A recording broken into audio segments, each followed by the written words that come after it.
Salve, salve, nação atleticana! Meu nome é Ricardo Alencar, trazendo mais notícias do Galo para vocês. Mais uma vez, vídeo rápido, muito informativo, sem corte, sem vinheta e nenhuma edição. Hoje vamos falar sobre o Rafael, vamos falar também sobre as mudanças que podem ocorrer na escalação do Galo, vamos abordar também o tema que eu recebi bastante perguntas. Guerreiro, o Rodrigo Caetano sempre leva o Guerreiro para os seus clubes. Será que ele pode trazer o Guerreiro para o Galo? Vou te responder isso durante o vídeo. E para finalizar, a questão do Rafael, que foi bastante discutida durante o sábado, e eu tenho informações para dividir com vocês. Mas antes, gostaria de pedir o seu like, que você se inscrevesse aqui no canal, que é muito importante, compartilhe com os amigos e bora falar do Galo. A primeira notícia que eu gostaria de divulgar para vocês e debater também a sua opinião nos comentários é a respeito do Rafael, o goleiro que foi contratado para ser titular em março de 2020, porém o São Paulo chegou e ele acabou optando pelo Everson. E o Rafael, a gente sabe que durante a sua trajetória no Cruzeiro,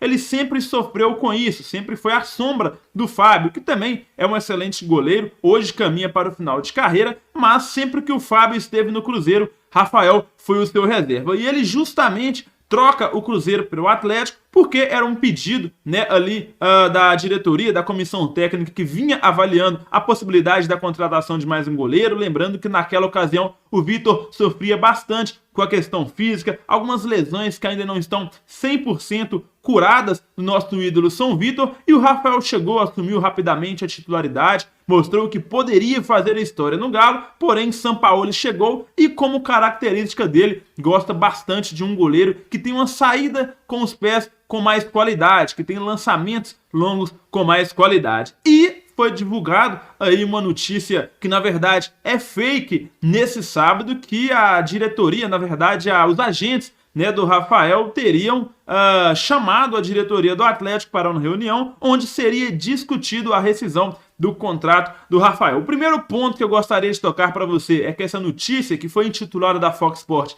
é absolutamente mentira. Não existe nenhuma postagem nos veículos oficiais de comunicação da Fox Sports sobre isso. Vale lembrar também que o Rafael sempre foi muito profissional, mesmo sentado no banco de reservas, ele demonstra a felicidade nos treinos, porém, obviamente, interior, ele quer ser titular, ele quer ter mais chances, ele quer ser melhor aproveitado. O Rafael tem 31 anos e está naquela idade de ou vai ser um grande goleiro ou vai se tornar referência, né, aí no futebol brasileiro, ou talvez em outros mercados, ou então ele vai ficar a vida toda aí na sombra de outro goleiro. E cá para nós, sabemos que o Rafael não perde em nada para o Everson debaixo das traves. Talvez o Everson tenha, né, uma qualidade maior, superior ali nos passes, talvez nos lançamentos também, mas o Rafael não deixava a desejar nesses quesitos. Então, por parte dos empresários do Rafael, por parte também ali do próprio goleiro, ele queria ter mais chances. Ele não chega a estar insatisfeito no clube, mas é óbvio que ele queria estar jogando mais,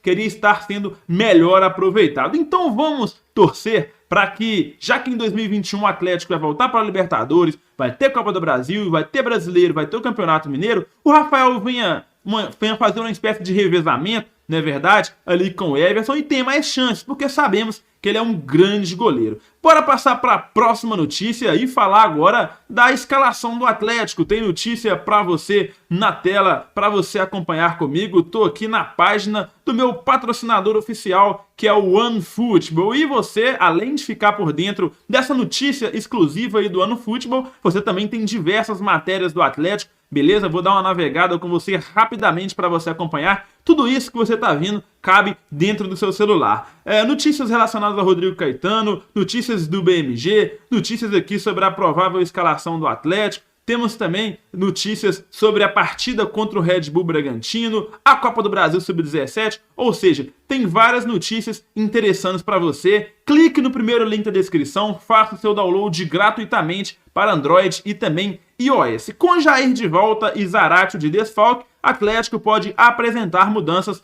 no meio-campo. Falou aí a matéria do OneFootball e sabemos que realmente essas mudanças podem acontecer, porque o Atlético, que ficou um jogo aí sem nenhum volante de ofício, né? Até foi acionado o Wesley Hudson da base, mas ele acabou não entrando na verdade, na partida. Então, o Atlético agora tem a volta do Alan, que pode ser titular contra o Red Bull Bragantino e deve, na minha opinião, ser titular. E também tem o Jair, que está 100% recuperado, mas o Jair talvez exista um cuidado maior com o jogador, até porque ele acabou de voltar em uma lesão e talvez seja irresponsabilidade colocar ele de primeira, colocar ele para começar o jogo. Jair deve sim ser relacionado, deve ser opção nesse primeiro momento no banco de reservas e talvez no próximo jogo contra o Atlético Goianiense ele venha entrar e retomar a sua titularidade. Além dessas mudanças, né, aí no meio campo com a volta do Alan, deve ser mantido o Johan e quem pode ganhar chance é o Alan Franco. Alan Franco que ficou um longo período, né, não jogando muito bem. Afinal, quando ele contraiu a Covid-19 lá na seleção equatoriana,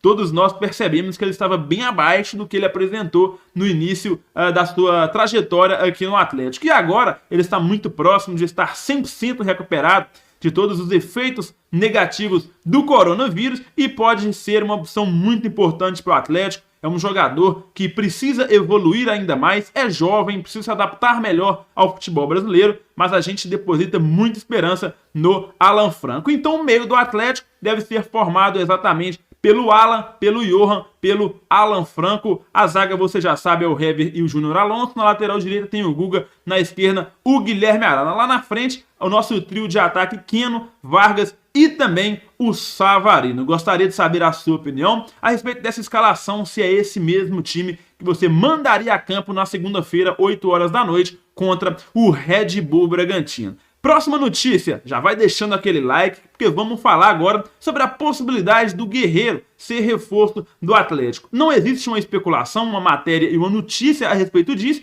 mas existiram várias perguntas feitas tanto nos grupos de WhatsApp do Galo, tanto no meu privado pessoal, que eu sempre respondo aos inscritos que tem meu número, e também na live que eu fiz com o Lucas Tanaka na sexta-feira. A gente debateu bastante sobre o Rodrigo Caetano e muitos se perguntaram, né? O Tanaka até chegou a falar que todo time, né, que o Rodrigo Caetano vai, ele leva o Guerreiro. Foi assim, o Rodrigo Caetano contratou o Guerreiro para o Flamengo, depois contratou o Guerreiro para o Internacional e agora ele está no Galo. E a gente sabe que o Guerreiro é um excelente nome, é um atacante que dispensa comentários, campeão por onde passou, goleador, tem a raça que a torcida do Atlético gosta, mas a única coisa que vai pesar contra um possível interesse futuro do Atlético é porque é um nome que não será indicado por Jorge Sampaoli. O Sampaoli, inclusive, já vetou praticamente 3 nomes de atacantes, esses os que chegaram ao nosso conhecimento, das mesmas características do Guerreiro. Foram eles Lucas Prato, o Jô e também o Diego Turim. Deixei no card aqui um vídeo para você acompanhar depois, eu falando dessa situação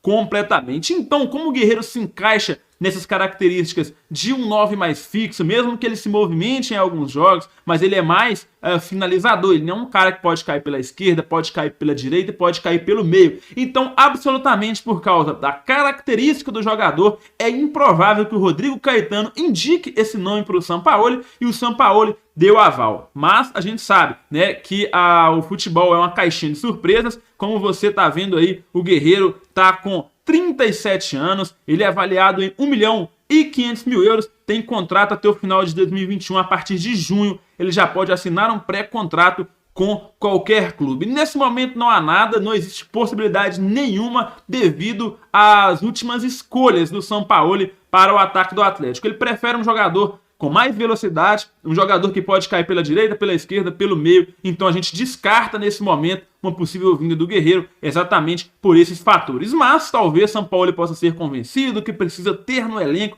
para a disputa de uma Libertadores, por exemplo, um jogador com mais peso internacional. O Atlético vai disputar diversas posições. Eu, particularmente, apoiaria totalmente uma vinda do Guerreiro, até porque dentro do elenco do Galo não temos nenhum jogador com essa característica. Mas vamos aguardar e passar diretamente para a próxima informação do Galo, que é exatamente Rodrigo Santana. Rodrigo Santana, quando ele deixa o Atlético, ele faz um acordo, né? E o Atlético ainda devia ele pela sua passagem como treinador do Galo. Porém, o que você não sabe é que até hoje o Atlético não vem honrando, né, os seus pagamentos, não vem acertando essas parcelas. E ele deu uma entrevista para os bastidores de Itatiaia falando que ainda não entrou na justiça e não vai entrar porque ele é muito grato ao Atlético. E isso vai na contramão do que acontece com a maioria dos profissionais hoje no mundo do futebol, principalmente aqui no Atlético. Quando o Galo faz aquela reformulação, vários jogadores entraram na justiça para cobrar o Atlético, tanto Elias,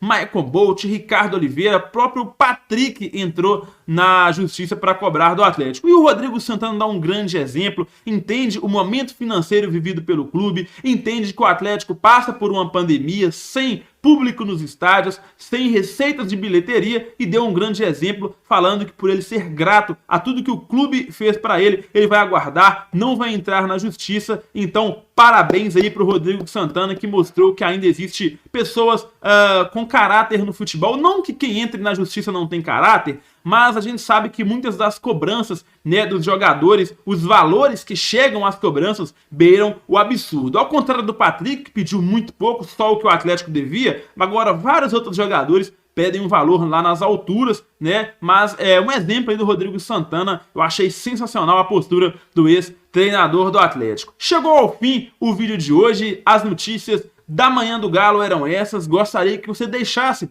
a sua opinião aqui embaixo nos comentários a respeito de todas essas informações. Não se esqueça de deixar um like no vídeo para fortalecer o meu trabalho aqui no YouTube e compartilhar nos grupos de WhatsApp do Galo. Tá sendo difícil gravar esses vídeos sem edição, sem cortes, sem vinhetas. Eu fico com medo de errar, às vezes dá uma gaguejada, mas como vocês pediram notícias rápidas, informativas, sem edição, sem corte, sem vinheta, tô trazendo para vocês esse conteúdo. Espero que continuem gostando. Não se esqueça da sua opinião nos comentários, que é muito importante. Eu vou ficando por aqui e volto a qualquer momento com mais notícias do nosso clube Atlético Mineiro.